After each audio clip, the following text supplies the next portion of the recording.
الله وآخر محمد عبده ورسوله. السلام عليكم ورحمة الله وبركاته. وعليكم السلام ورحمة الله وبركاته. Today's topic is interesting because it's called Hereafter. And I'm looking at the crowd and I'm wondering, what do we hear after? Pretty good, huh? My name is Yusuf Estes, and I'm from USA. And see, I'm not going to try to say the whole thing this time. I don't want to get stuck on that word. Alhamdulillah. And we've been on a tour for the last several months, actually. We've been to India, in Bahrain, Sri Lanka, and now here we are in Qatar.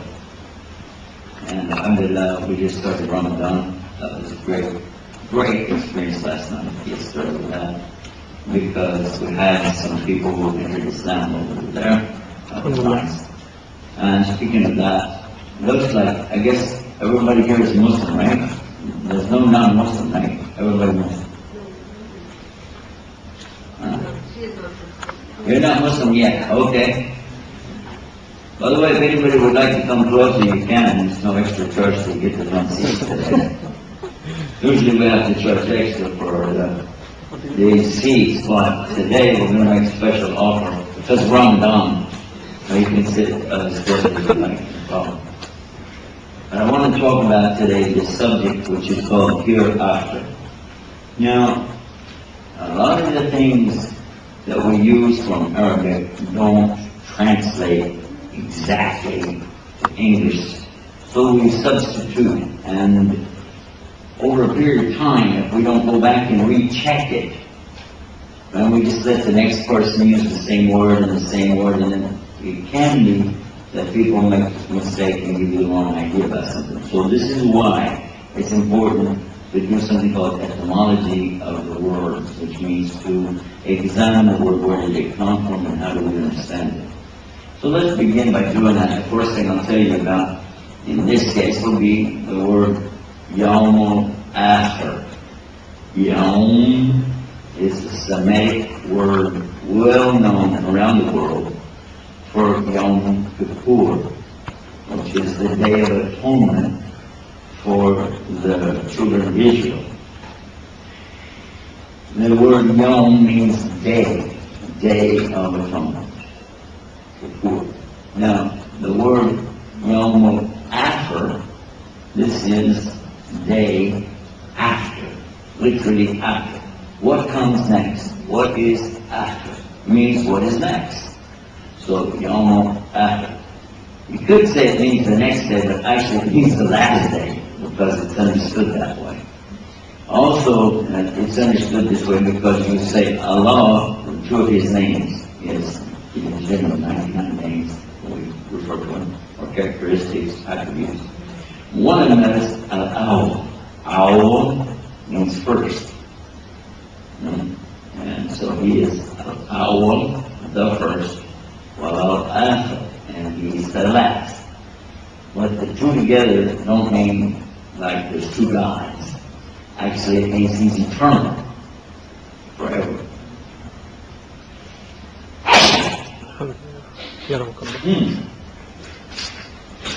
Must be learning to new stuff. This is not new stuff around here. Alhamdulillah.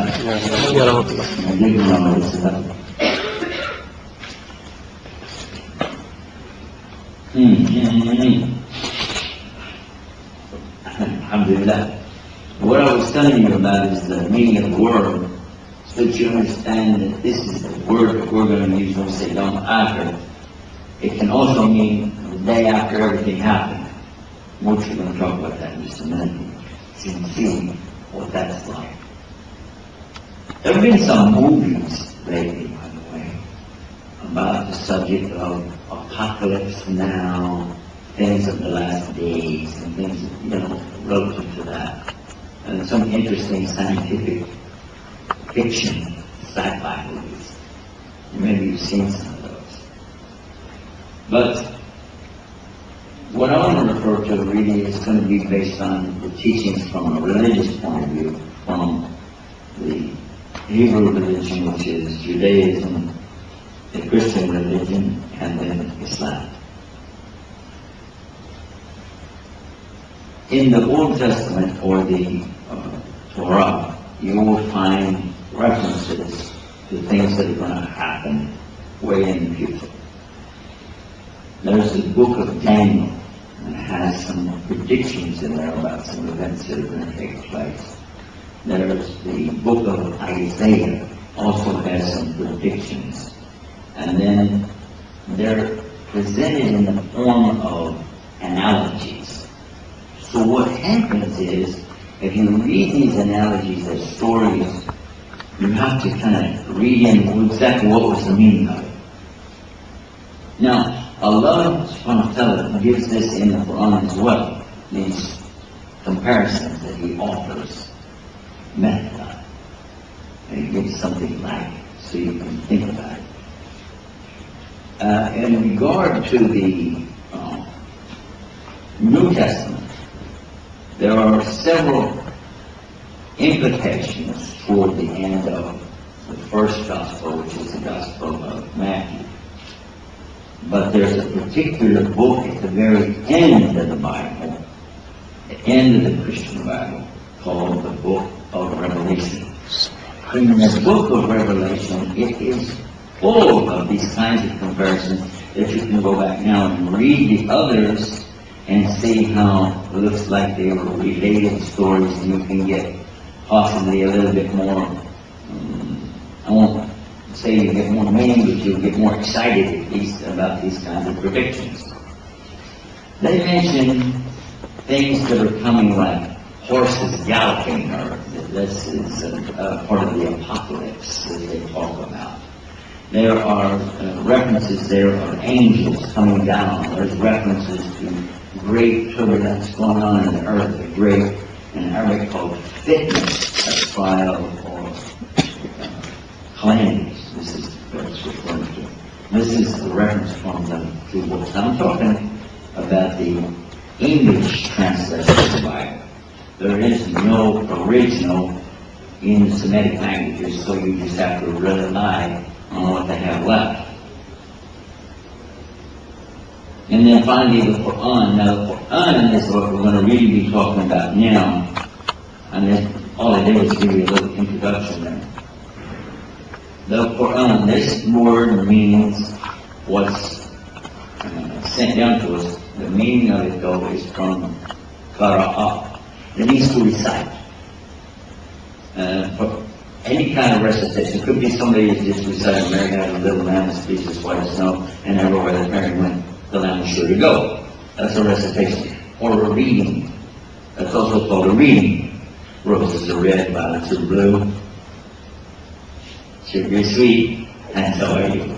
So you can use these kind of little things to get an idea of a reading. Now it will help you to understand why many years ago, when they translated the Quran to English, they used the word read. But it didn't mean to open a book and say, okay, page 3, this is the introduction. That meant to do this kind of reading or recitation. That's how they translated this word Iqra, from the same root as Quran, as read. And if you want to be accurate in today's use of the English language, it is more appropriate to use the word recite. Don't say read, say recite. When Prophet Muhammad, peace and blessings be upon him, was fasting, it was in the month of Ramadan, and he was in a place called Jabal Nur, in a cave called Hira. I like mentioning that now as we're in the month of Ramadan, starting first night last night, first day today. And he was just being away from his people because they were very, well, they were pagans and idolaters. They worshipped statues, they worshipped anything. And in his case, he didn't want to participate in that. They also had other, we would today call them parties and actions, debauchery that you don't even want to know about, but he abstained from all that kind of thing.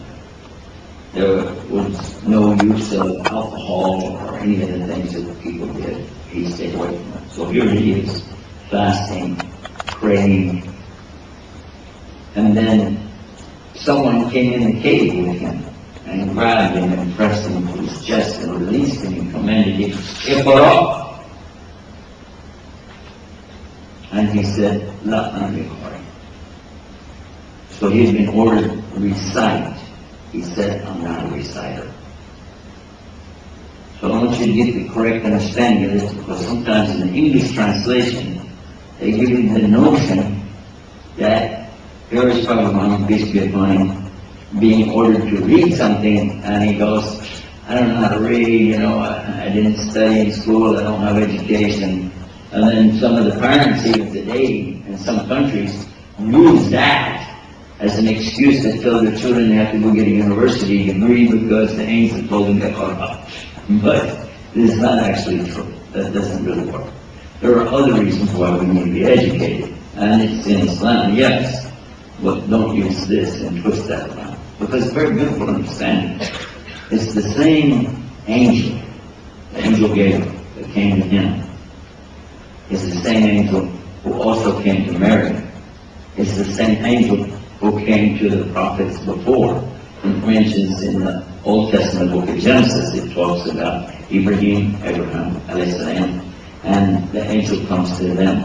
And all of this we can relate to real easily and understand that it's one message coming from the same God in a continuum. It's not going to be something new that Prophet Muhammad is coming up with. It's not, it's actually the same thing.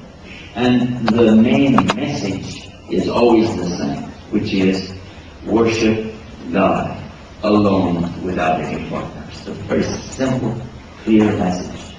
But that, of course, is the topic of another program. But I want to touch on these things so you can see the relevance of what we're going to talk about with the hereafter. Another word I like to break down when I'm talking about this is the word Allah. Because very often what happens when we're talking to someone, they say, "Well, that's your God. It's not my God." And even if you tell them this is the God of Abraham, the God of Moses, the God of Jesus, peace upon all of them, they'll say, "No, I don't believe you. I don't accept that." In fact, there are some who are going around the universities today trying to make some kind of name for themselves by just claiming these very clear proofs that we have. And either they don't have the proper knowledge or they just don't really care. Because it's very, very obvious for anyone who would just take a few minutes on one of our websites to get the proper understanding exactly who is Allah. I'm going to give you the address for it though, so you'll know. God, Allah. Put those two words together, put a dot and a comma after that, you got it. GodAllah.com. Take some time and read about it, because it'll really help you to understand as a Muslim what you believe, also as a non-Muslim, so you can comprehend better what it is that Muslims are talking about. The word Allah comes from a root in Arabic, which does have the meaning of God, G-O-D, Ilah. Ilah is God. But it can be made plural, Allah. You can say Al-Ilah, and that means the God. But the word Allah does not mean the God. This is often another mistranslation we get from our Arab brothers and sisters. They say, Allah just means the God. But I just told you, Al-Ilah means the God. In fact, Allah is the name of the creator, sustainer of the universe, the one who takes care of us every day, the one who originated everything in the beginning, and the one who will end it all, and then we'll find out about their topic, the hereafter. He's going to be in charge of all of it. To give the references so that you can check the information I'm offering you right now. I recommend that you obtain the Bible in Arabic, called Kitab al-Muqaddas, the Holy Bible, in Arabic. Open the first page to Genesis, and in Arabic you'll find the word Allah, Ali, Lam Lam Ha, 17 times on page 1. Now, if your circumstances are such that you don't really have access to an Arabic Bible, and you'd like to just verify it real fast, there's a shortcut.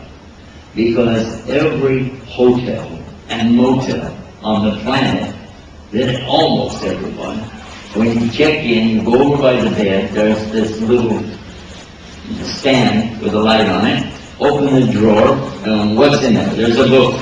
Not Yellow Pages, by the way. Another book. What is the book? The Bible. Is it? In English, placed there by a group called the Gideon Society. So you take this out and you open it up, now you turn 6 pages, and you look, and they're going to give you samples of all the languages that they've translated this work into. Very industrious guys, by the way. It's a little note for us to realize that if you even go through Muslim countries, you don't find the Quran in any of the places there. But, and maybe Allah will guide us one day too. Anyhow, so we look on that 6th page I was telling you about. The first language they gave you a sample of is from Afrikaans language, from South Africa. The next language after that is Arabic. So you'll see the Arabic language right there, and it's the translation of the verse in the New Testament, chapter, well, first of all, it's a book called John, chapter 3, verse 16.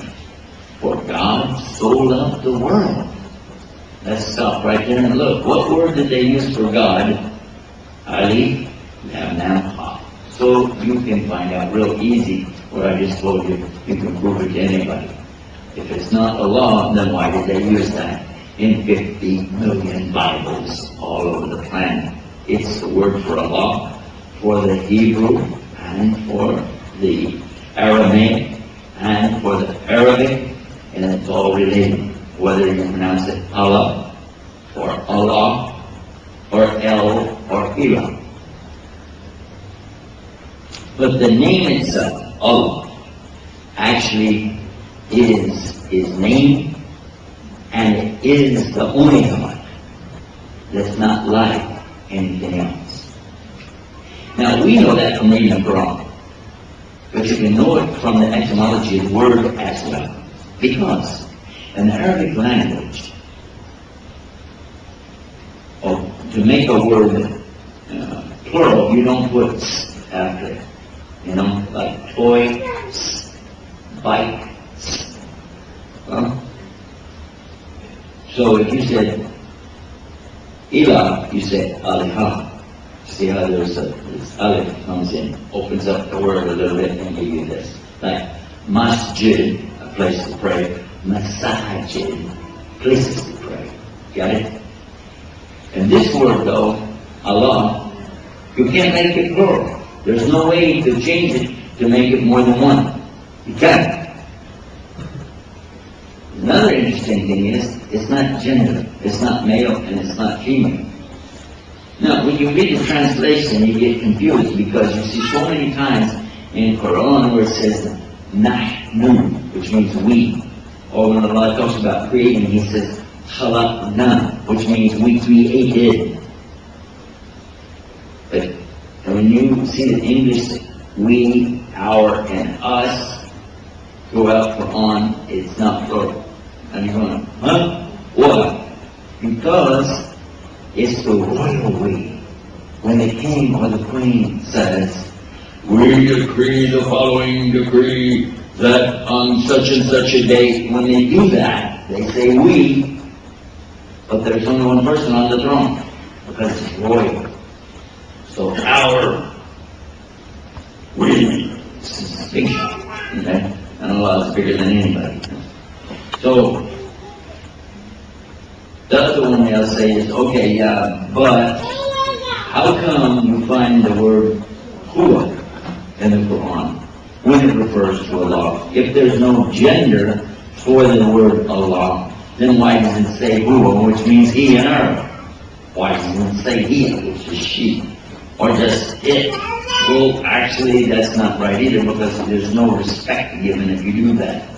So Allah uses His name, Allah, and when He says we, our, us, and when He says he or him, referring to Himself, it is not from gender, and it's not from a multiplicity of garments, but rather it is out of respect, honor, dignity, and the royalness of His Majesty.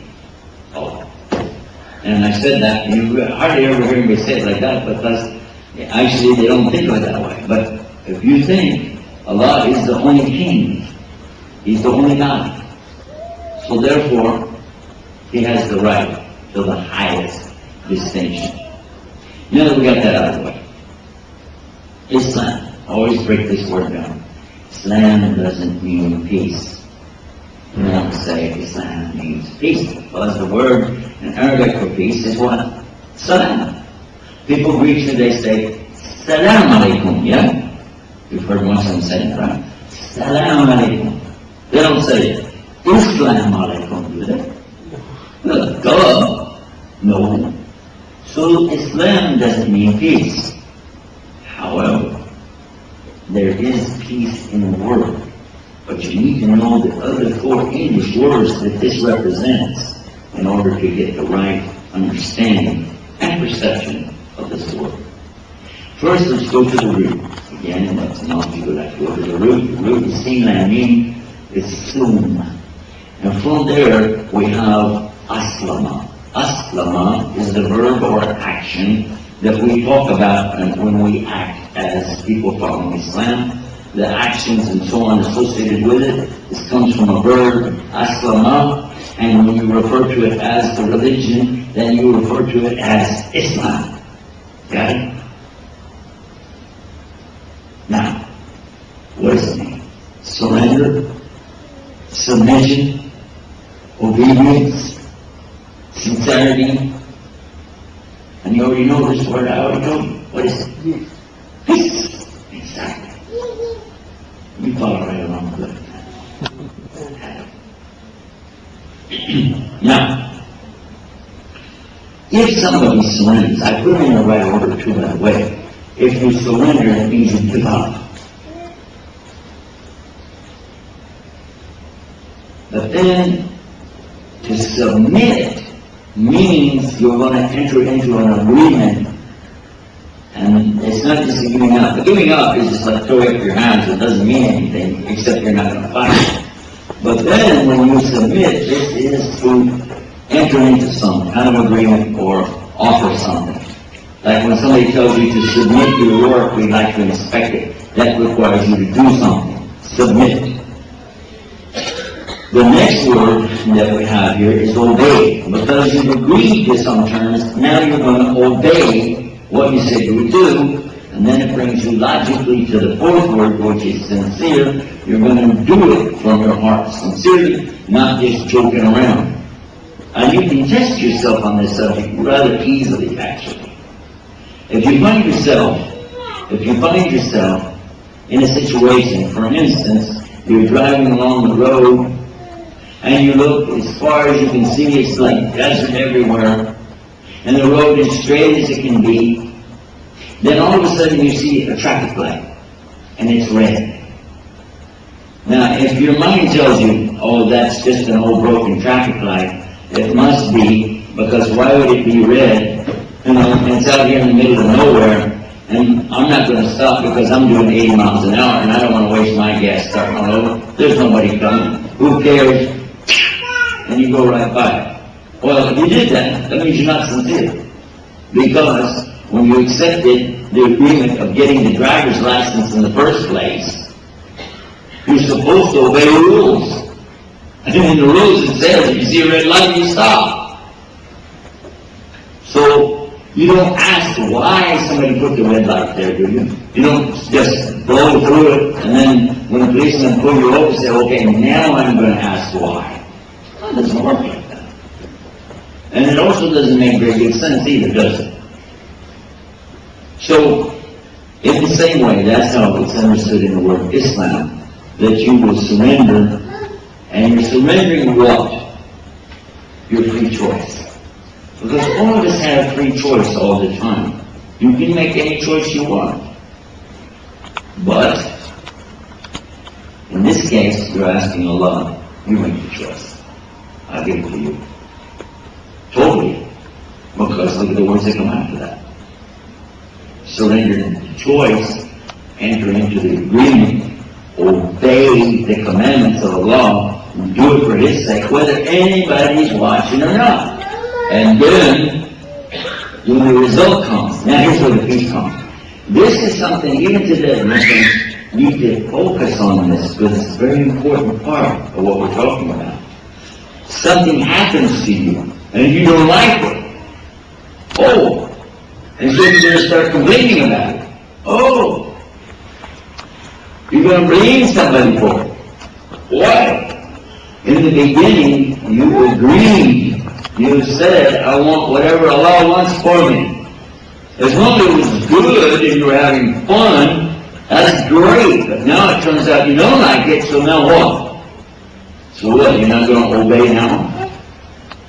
Again, I'm going to refer to today because this is the first day of fasting, so I'm going to mention that again. But suppose somebody is in Islam, they have agreed, I want to follow what Allah wants me to do, and everything's going along just fine until the first day of fasting. I don't mind fasting. Okay. Well, you have to get up early in the morning to eat your food. Oh man, that's too early. 3 o'clock in the morning? Oh, wake up at 6. Wake up at 7. No, it's too late then. We've got to start early. Why? You're questioning him. Why you don't go ask the city planner, how come you put a red light here and a red light over there and a stop sign over there? You just stop. That's your job. That's what you agreed to. You said you would do it. So, now you're fasting during the day, you get hungry and you're going, I want a cookie. No, you can't. You have to wait. Why? Oh, it's hot. By the way, in the country it gets hot, yeah? Really hot? Hot. So let's go out, we're playing and having fun and chasing the ball around and doing everything. I want to drink of water. No, you can't. Why? You're fasting. This means what? You didn't understand. You didn't really understand. You do it because this is what He told you to do. Before I leave the subject and move to the next word, I want to remind myself and all of us a very important subject. When we talk about something which Allah ordered you to do or ordered you not to do, and you question, yes, but I don't see the logic in it. If you question that and you said, I don't see any logic in this, I don't see any reason for me to do that.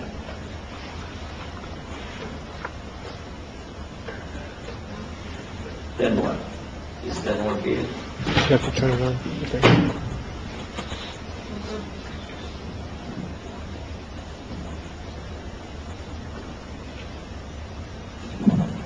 I think it works now. That's better. A little bit echo. I want to take you back with me just for a minute to the very first human being who walked on the earth. This one died. Salat al-Janazah for this one.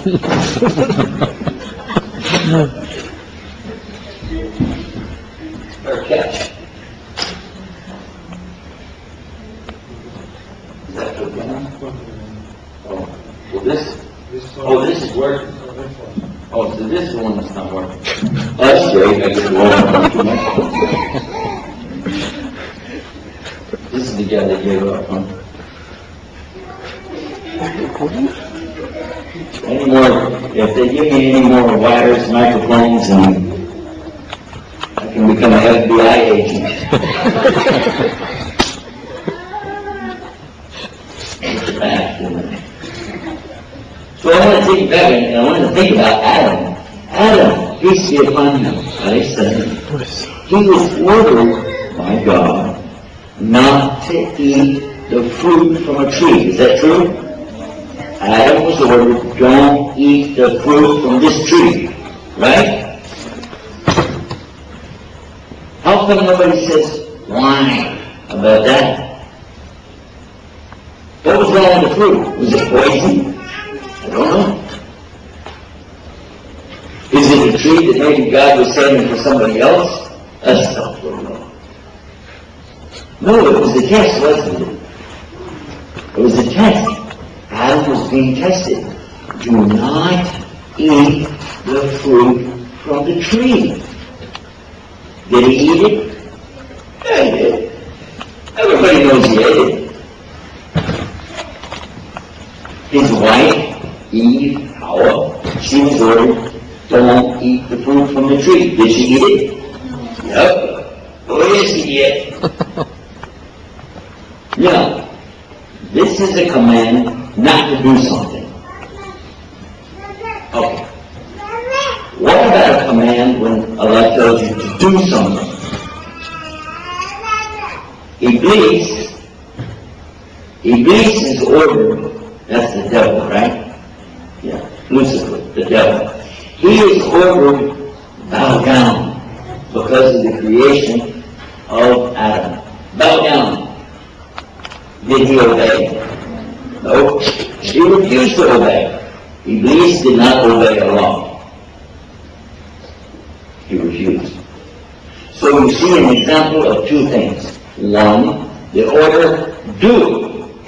And the other order, don't do it. Those are two orders, yes?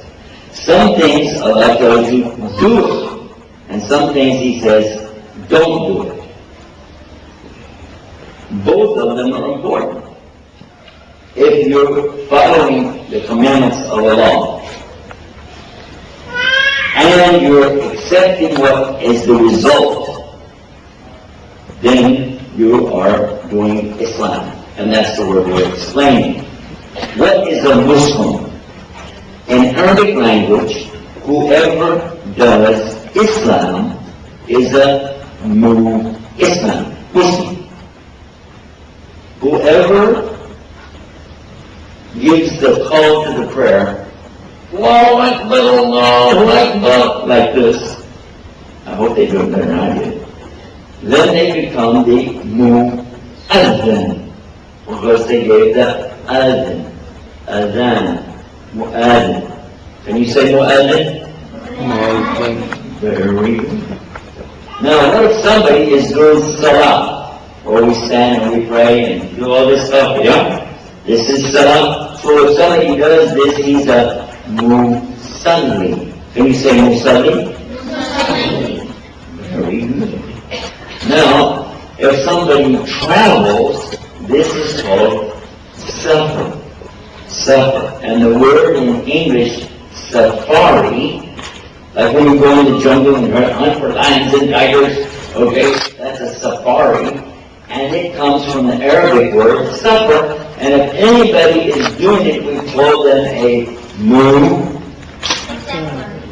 Musafir. Can you say Musafir? And sometimes when I travel, I suffer. All the time.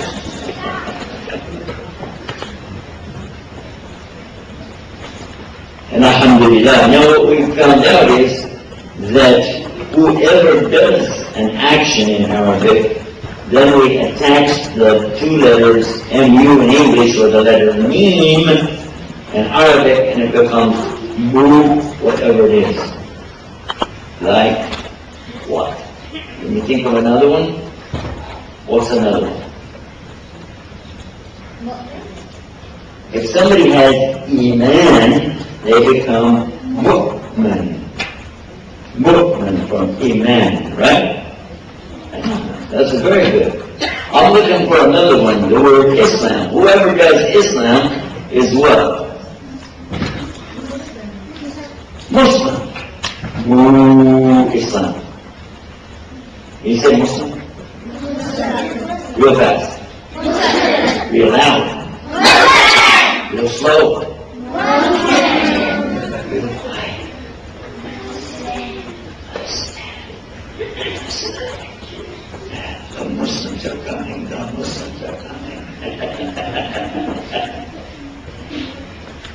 Who is a Muslim?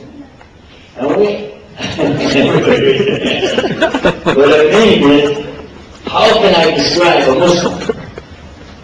We said anybody who does what God wants him to do is a Muslim, but maybe we still don't understand what a Muslim is. So Prophet Muhammad, peace be upon him, he said that when any baby is born, they are in Islam. They're born on the fitrah of Islam. Got it? So all the babies in all the world are Muslims.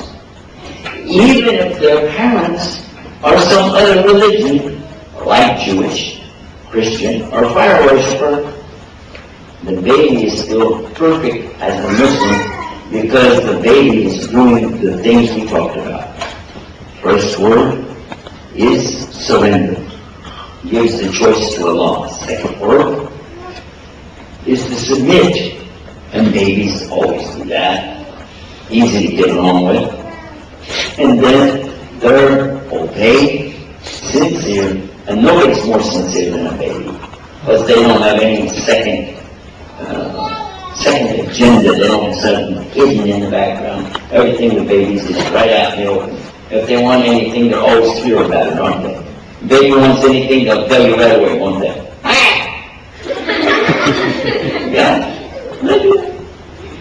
So, this is what Prophet Muhammad, peace be upon him, taught us.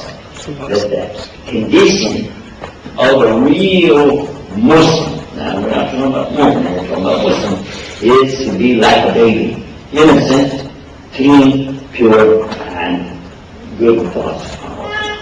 Okay.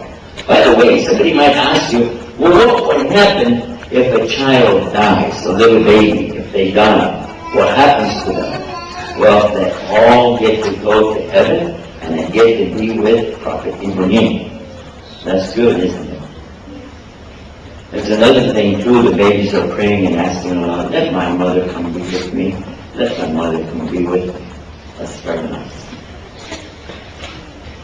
I want to come back to our subject now. We've been talking on the topic of these words so that we understand what I'm talking about. The last thing we were going to deal with now is called the Yom Al-Akhir, or the hereafter. In the books that I talked about earlier, in the Bible, the Torah, the Injil, we find the subject for Jews and Christians that there's going to be a last day. And in the last day, everybody's going to be brought back, and they're going to have to stand in front of their Lord, and they're going to be asked about what they did. This is pretty clear teaching. We find the same in Islam, no different.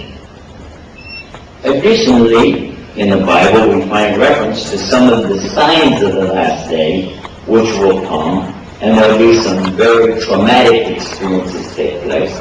Some very wild things, earthquakes and so on. And then we look to the Quran, and again we find the same thing. So some of these things are the same.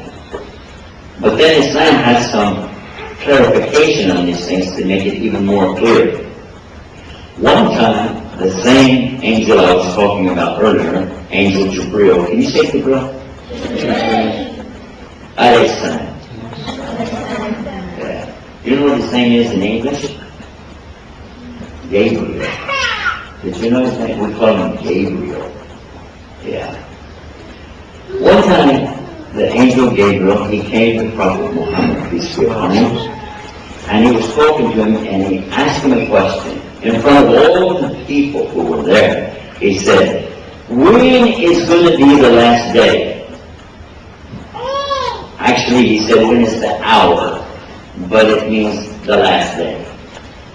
Prophet Muhammad, peace be upon him, said, the one who's being asked doesn't know, and the one asking also doesn't know. It means, I don't know and you don't know. I don't know and you don't know. He said, but the signs, because nobody knows what's going to be. Could be tomorrow. Could be about 1,000 years from now. Or up to Allah, right? We wouldn't know. He said, but the signs are these. And he gave two exact signs or predictions of something that will happen to indicate it's time for the end. Two things.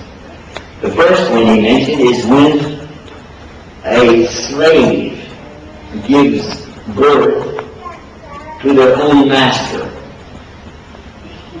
And the second one he said, when the Arab desert dwellers, people who live in the desert, the Arabs of the desert, begin to build tall buildings, competing in a contest with each other to make taller and taller and taller buildings. Subhanallah. Now, for the people at that time, I'm sure they went, huh? These two things are not possible. How could anybody give birth to their own master? Because the parents are always the masters. In any civilization, throughout history, the parents are the boss. The parents say something, and the children have to do it. Always. Is that right? But today, we see some things that are a little bit different. Like microphones that don't work.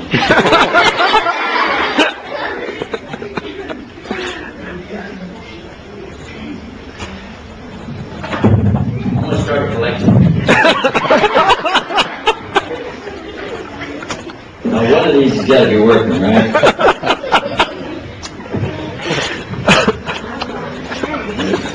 We should paint these different colors and make it look like I'm holding some flowers. There. That's a nice one.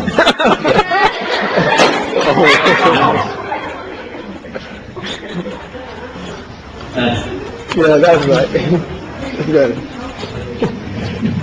Okay, here we go.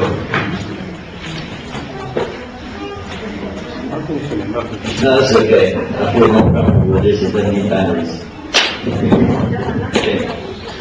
Just one word, okay? Just one word. You see how energizer. Oh, the microphone? Oh, I keep forgetting about that. Is it working?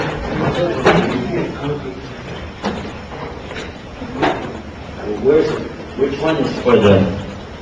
This is the one for the camera? Awesome. Come on, go get your own.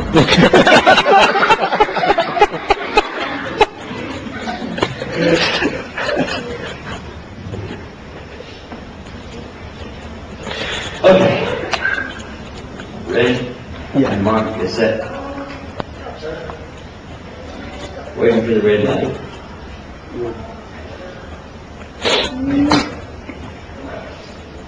There is the red light. Come on. We're talking about a strange saying of Muhammad, peace be upon him, because he said that a slave gives birth to their master. Why would anybody want to raise their child up to be their boss? Why would anybody want their little boy or girl to grow up and become their master? Not just the boss, a master. You know, like when somebody's a slave, the master said, get up, go over there. They don't even say please, just do it. You're a slave, you gotta do it. Huh?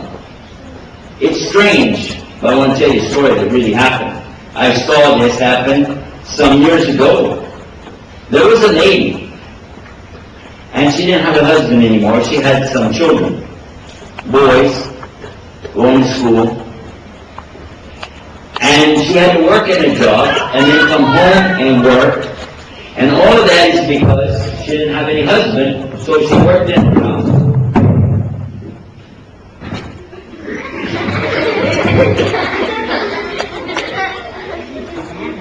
That's the real idea. This is showbiz.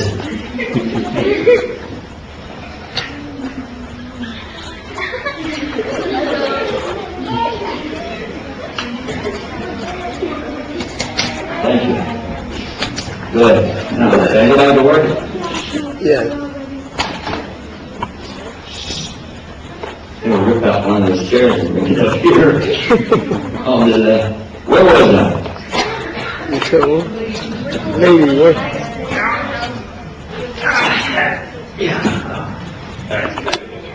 You guys get to sit down so right. Okay, where was I?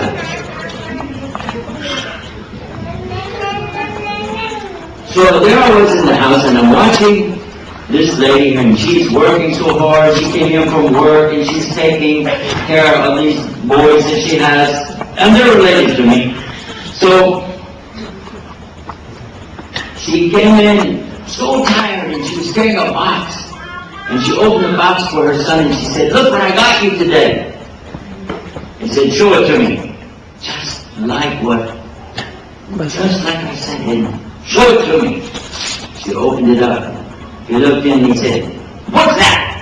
She said, "These are the tennis shoes. When you start school tomorrow, I got you the new tennis shoes." He said, "This is not the kind. I told you Nike. I told you Nike. Take those out of here." She said, "But they were on sale. I could afford them." "I don't care. Get yourself in the car. Go get those shoes that I told you to get and get back here." That's what he said. 12 years old. Then what happened? She put her head down like this, and he said, "Okay." And she went back to the car, and I'm sitting there with these guys, and she went off to go get the shoes. Pretty nice, huh? Astaghfirullah. By the way, I know when she was young, she used to talk to her parents like that. Astaghfirullah. Yeah. And there was something Prophet Muhammad, peace be upon him, taught us. How you treat your parents is how Allah is going to give you children. That's how they're going to treat you. If you want children to be bad to you and hurt you and insult you, then be bad to your parents, because it's going to happen to you. But if you want children to be good to you, you want your children to treat you good, and you be good to your parents.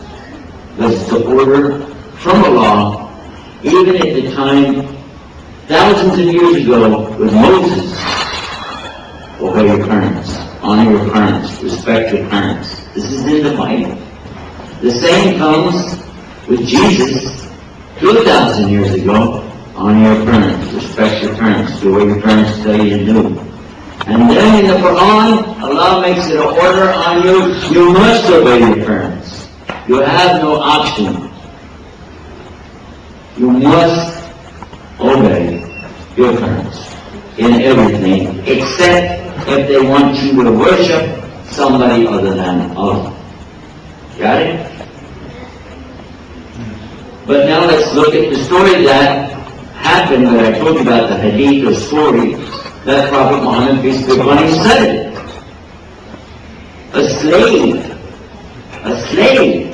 is going to be in the control of their own child. And then the other part.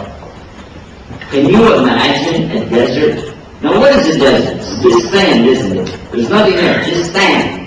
Oh, sometimes there'll be a little, piece of something growing out there, but not much. Maybe a lizard here or there, or a buzzard, but not much else. That's a desert.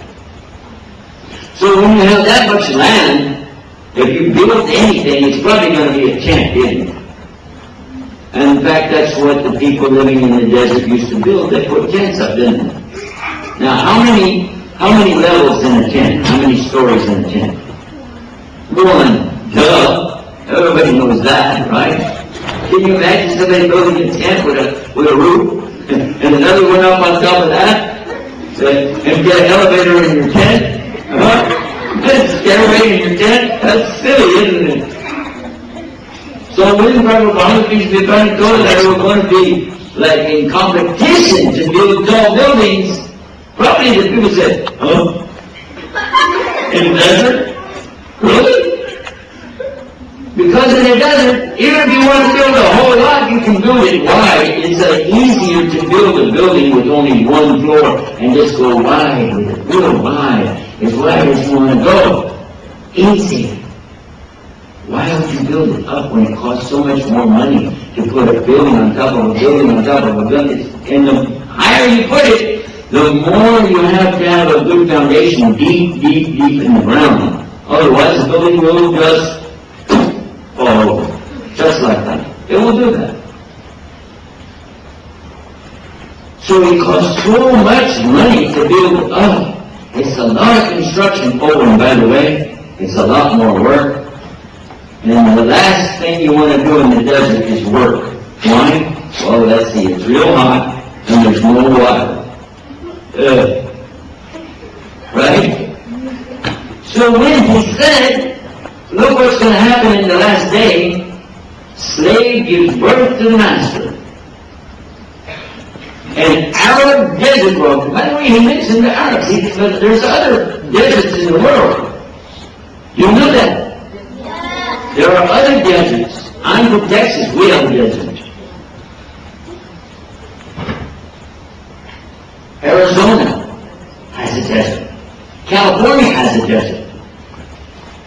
Real deserts. In fact, we have a valley which is a desert.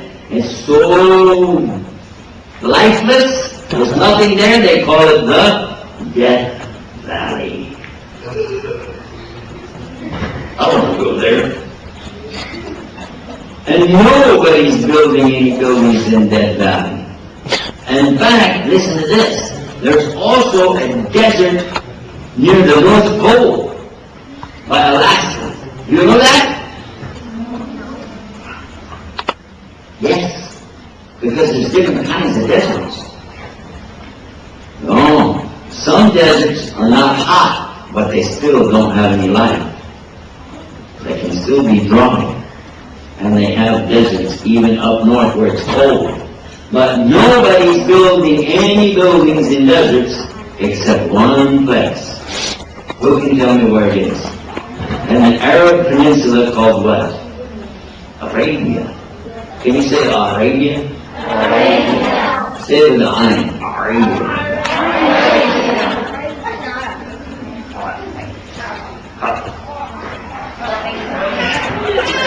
By the way, I didn't think that we had this letter in English. And the regular English alphabet doesn't have the letter I like that. It doesn't have it. But I was surprised I could say I like this, just like natural. Then I realized Texas has extra letters. I'm from Texas. We have extra letters. Yeah. Like for instance, when somebody tells you, go do this, go do that. You say, I ain't going to do it. I ain't going to do it. That's what happened. So this is where we get the from. But then your mother comes in and she says, the other letter, Ra. We also have that one. Oh yeah, you're going to do it.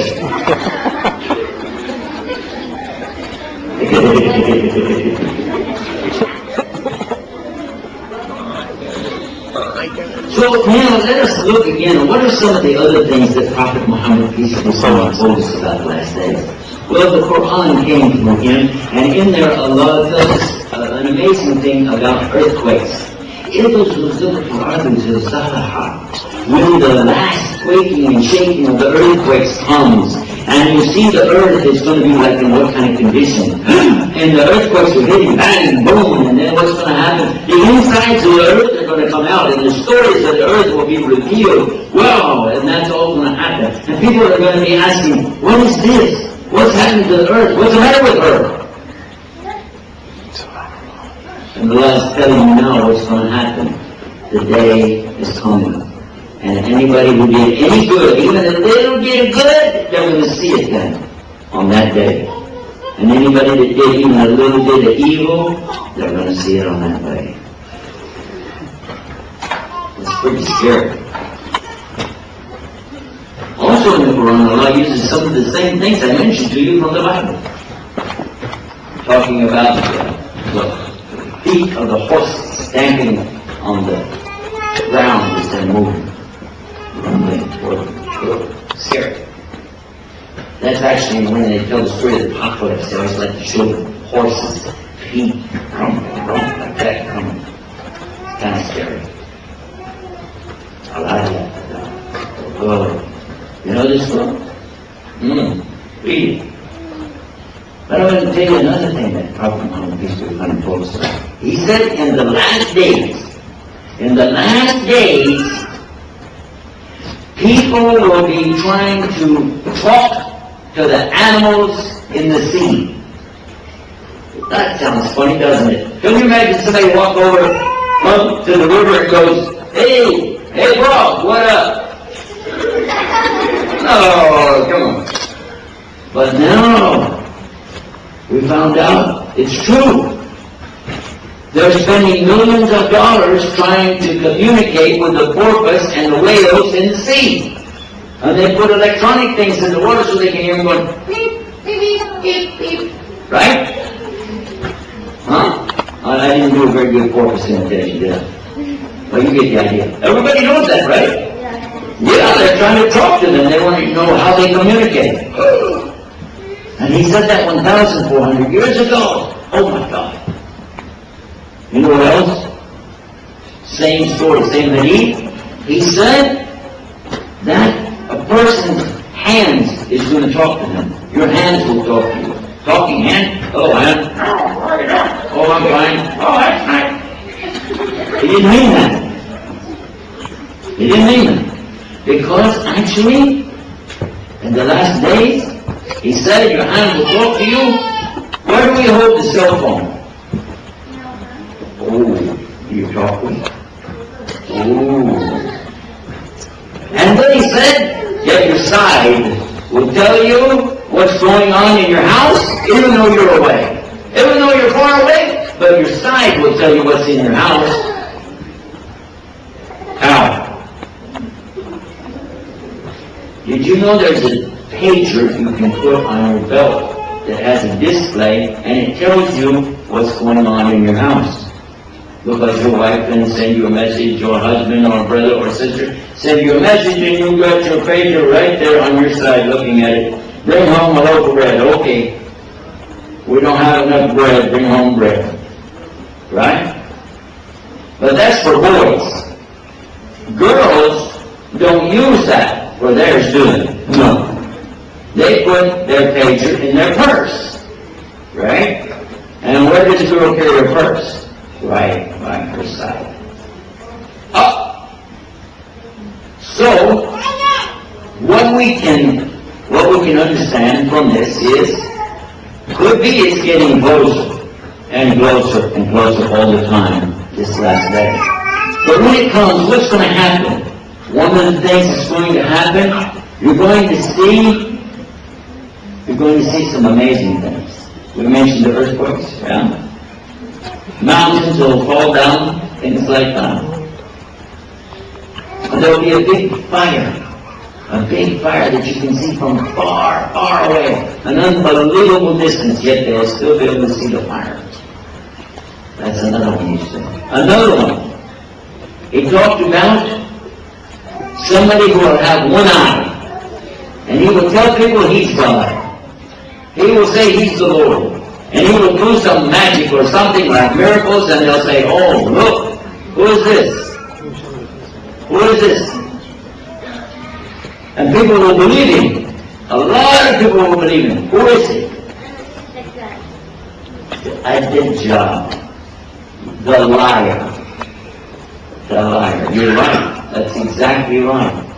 And in English they call him what? Do you know? You never heard about it? No. They call him, the exact thing in Arabic is Al-Masih al-Dajjal. This means the false Christ, or as they call him in English, Antichrist. The Antichrist. And he will come, people will think he's God, they'll do what he says, and he'll say, look, here's the Jannah, here's the paradise, jump in. And they will think it's paradise and they will jump in. But what will it be? Hellfire. Hellfire. They'll go to hell. The other people, he's going to show them the fire. He'll say, look, there's the fire. And if they jump in there, they'll find out it's what? Jannah, paradise. He will deceive everybody who comes around him except the real believers. And he told us, stay away when he comes. Stay away, get up in the hills, get far away when this guy comes, because he will deceive many people. He will trick them. And I don't need to go to hell, do you? I don't think so. Okay. So, another interesting thing mentioned by Prophet Muhammad, peace be upon him, about this, that one man he will come up to him, strong believer, and he'll say, "You are Dajjal! You are the false Christ! You are the Dajjal!" He's going to say that to him. Then, the Dajjal, he's going to order them to grab this guy. They're going to throw him down. They're going to cut him in half. They're going to take a huge saw and just zzz right through him. Cut him in half. Then they're going to separate the two halves. Dajjal will walk through and come back between the two halves, and then he'll command the two parts to come back together, and then he'll give him an order, stand up, and he will stand back up, and he'll be alive again. He'll say, "Now who do you say I am?" He said, "Now more than ever I know you are the Dajjal." And he will be thrown into the fire, which is really the what? Jannah. So be careful when this takes place. When that happens, you don't want to be there. That's the whole thing. There are many signs Prophet Muhammad mentioned about the last days. Would you like to know more about them? Would you like to know more stories like this? Yes. Would you like to have some pictures to go with it? Yes. Guess what? If you're real good, maybe your parents or your teacher will let you use the internet to go to our website where you can find out lots of stuff like that. Lots and lots of stuff. But we're putting up some new stuff for children right now, and I'm going to tell you about one of them. It's called World Preschool. WorldPreschool.com. And all that's there now is just a couple of games. Have you ever heard of Mr. Potato Head? Yeah? We have Mr. Carrot Head. And Miss Cabbage Head. Yeah, we got all the vegetables up there, and some fruit too. You can find a pear over there. And just have some fun and use the internet. You can move around, change their faces, and put the eyes and nose, everything on them. That's over there. And soon we'll be having some things about the other information I'm talking about today. Also, there's another website. It's called islamweb.net, islam-web.net. And then go to the kids section over there, and you'll find lots of stuff in Arabic language. Anybody know Arabic? Raise your hand if you know Arabic. Oh, everybody knows Arabic. Almost everybody. Okay, so be sure and check out that. It's the kids section on that website. And then I can give you a list of a bunch of them. There's Chat Islam, Watch Islam, Hear Islam. We've got God, Allah. We mentioned that one earlier. And 911 Bible, 99 Islam. But listen to this one. Have you heard about YouTube? We have YouTube Islam. YouTubeislam.com. And you can load up your own videos, and then everybody around the world can see it. In fact, even this program that we're recording right now can be made on the DVD and then uploaded to YouTube Islam.com. That's it. Now, what if you forget all of this when you get home and you say, "Oh, I can't remember, they were too hard, I can't remember all of that"? Well, I'm making it easy for you. Because I have another website that has a list of all these websites. It's called Share. Can you spell Share? S-H-A-R. Don't get ahead of me here. Too fast. I'm from Texas. We go real slow. S-H-A-R.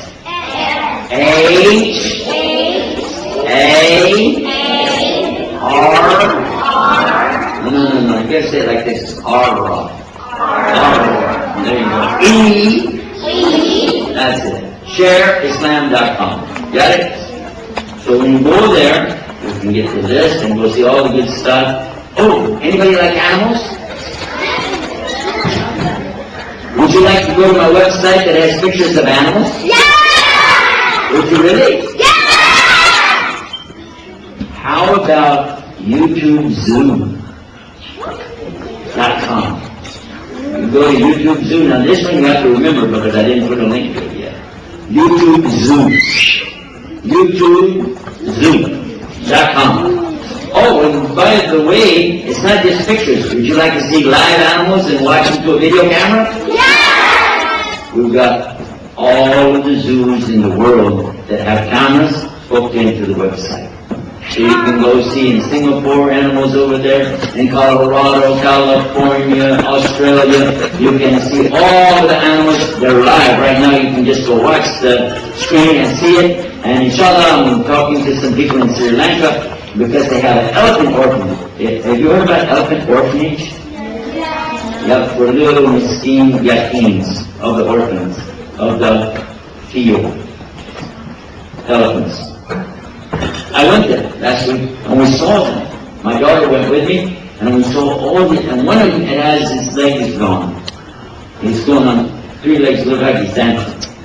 Another one is blind, you can't see. He's the biggest elephant I ever saw in my life. By the way, I've seen lots and lots of elephants. But that was the biggest one I ever saw. And all of it, you can get where? YouTube Zoo. YouTube Zoo. Okay? Well, I wish I had some more program for you, but that's about it. Unless anybody have any questions. Anybody have any questions? No? Put your arm down. Put your hand out. No, you don't have any questions. You do? Okay, girls first. Come here. Come here. No, come here. Talk in the microphone. I saw you on TV a month ago. A month ago? Wow, way back those days. That's the good old days of TV, wasn't it? MashaAllah. What's your name? Adiba. Adiba. Where are you from? Bangladesh. Bangladesh. How you like it here in this nice place? I like it a lot. You like the school? Is it good school? Yes. How old are you? 9. 9 years old? Wow. What grade are you doing? 4. Have you got a good teacher? Pretty good or real good? Really good. Is she here? Yes. You get better grade. Okay, go sit down. Let me see. What else is,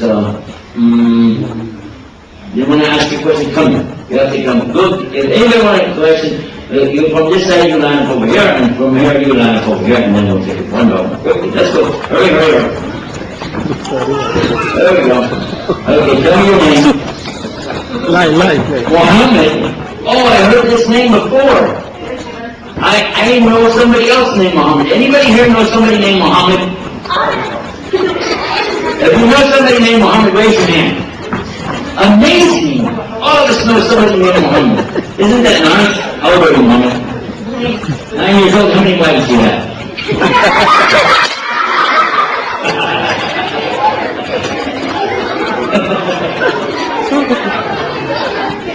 Okay, what grade are you in? Grade 4. 4th grade? Oh, wow. Who's your teacher? She's Marissa. Yeah, is she a good teacher? Yeah. Is she here? Yeah. You don't have to say the truth, then. When you say the truth, won't you? Is it okay? You still like wrong? Okay, that's cool. You get good grades? Yeah. You do? MashaAllah. What's your question? Do you have any books you can give us? You want to give you a book? If you go to the internet, you can print out all of our stuff in book form. It's too hard for me to carry all the books to the airport for you, you know what I mean? So if you're on the internet, print it out, make it like a DVD, what they call PDF files, and then put it on a DVD. Got me? Nice to meet you. Hold on one second. Nice to meet you, man. This is Muhammad, by the way. MashaAllah. MashaAllah. Everybody knows him. 9 years old, no wives yet, working on it.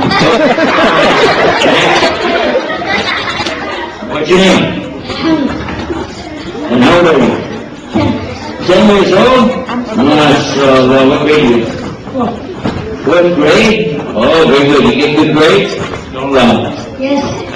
MashaAllah. You have a question? Yes. Okay, good. You want to share with us? Yes. Okay, do it. Are you Muslim? Am I a Muslim? I hope so. Good question. Go sit down. Next. What's your name? What? Ibrahim. How old are you, Ibrahim? 10 years old? Oh, okay. What grade you in? Good grade? Yes. Real good grade? Straight A? Not quite? You have a question? What's the question? When did you learn Islam? When did I learn Islam? I'm still learning today, right this minute. I'm learning more all the time. But I started learning about 16 years ago. Yeah, so I'm 6 years ahead of you. Nice to meet you, man. This is Ibrahim.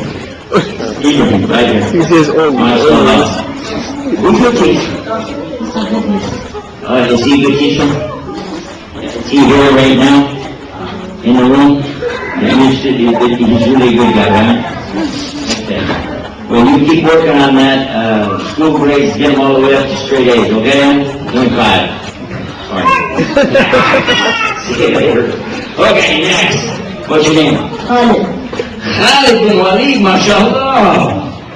Nice to see you, man. Nice. Okay, how old are you? 9 years.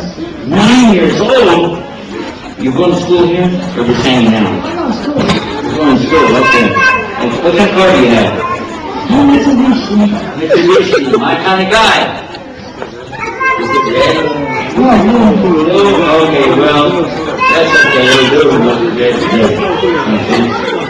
You got a question for us? Yes. What's your name? What's my name? Oh, my name is Puddin' Kane. Ask me again, I'll tell you the same. Give me 5. My name is Yusuf. Can you say Yusuf? Yusuf. That's pretty good. My wife still says Yusuf. I don't know. Assalamualaikum. What's your name? Sarah. What? Sarah. Sarah. Oh, this is very famous. You know, Sarah is married to Ibrahim, right? Sarah? Yeah? Is it? You're not married to the Ibrahim, it's just here. She is. Okay, how old are you? 9. 9 years old. What grade? they could call What it grade? for the kids. Ah, that's nice. It seems like I left you in 4th grade. Is anybody here in the 4th grade? Raise your hand.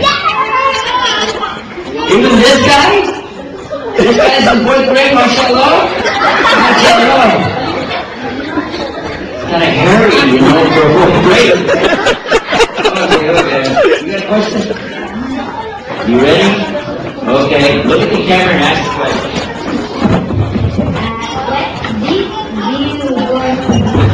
Do I go on TV? Has anybody ever seen my TV show? I guess the answer is what? Am I on TV? We're on TV right now. Huh?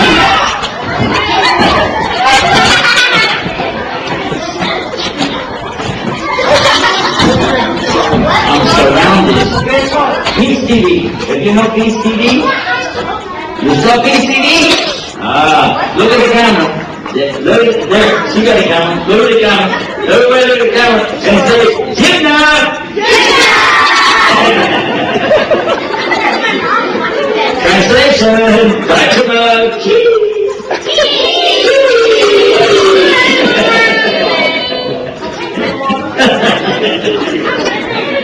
Okay, real quick. You guys your question now, right? Okay, go sit down. Next. Wait a minute. How old are you? 9. What's your name? Osama. Osama. Osama bin Laden. Oh, that's good. Good name. I like it. Very nice. And you're in which grade? 40. 14. Good grades? Good man. All right. Got a question? How many prophets are there? Prophet Muhammad used to find 4,000. There's more than 124,000. A bunch. Do you know what that is? I don't either. It's a lot. And he said all of them came with the same message. La ilaha. Again, la ilaha. One more time, la ilaha. I can't hear you. That's pretty good. المحاضرة كانت للكبار. Next.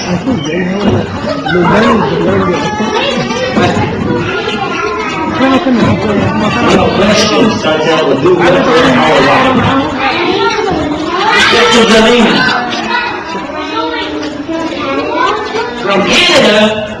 You're from Canada? Oh, I had a pin. I didn't work today. I have a pin from Canada to Qatar. It has both flags. MashaAllah. Okay, what's the question?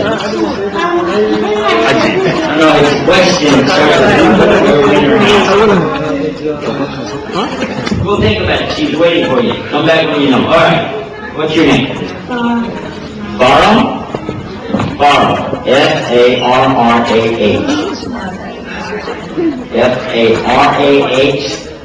Okay. Very nice. How old are you? 9 years old. Let me guess. You are in the 4th grade. Yes or no? I did it! Oh my God! I'm on a roll. All right, let me guess. And you're a girl. Oh boy! Man, I'm good. All right. And you got a question? Yes. I did it again. Thank you very much. Go sit down. How old are you? How old am I? How old do I act? Let's go with that. 16. Well, you said you're 9. Okay, actually I am 9. Well, that. The combination of my numbers together makes 9. 72. So either I'm 81, 72, 63, 54, 45, 36. Which one do you think? 81, thank you. Okay. Sign? No, I got my hands full right now. What's your name? Nabil? MashaAllah. Let me guess, you're in 4th grade?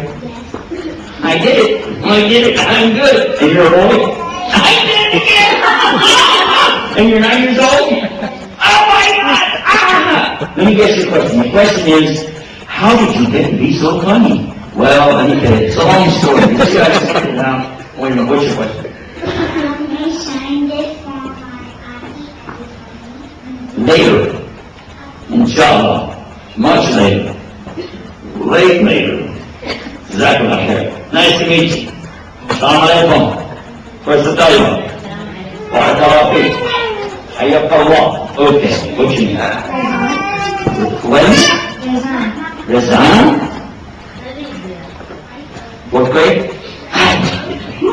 Girl? Yes. Not married. Good! All right, what's your question? How many years have you been a Christian? How many years was I a Christian?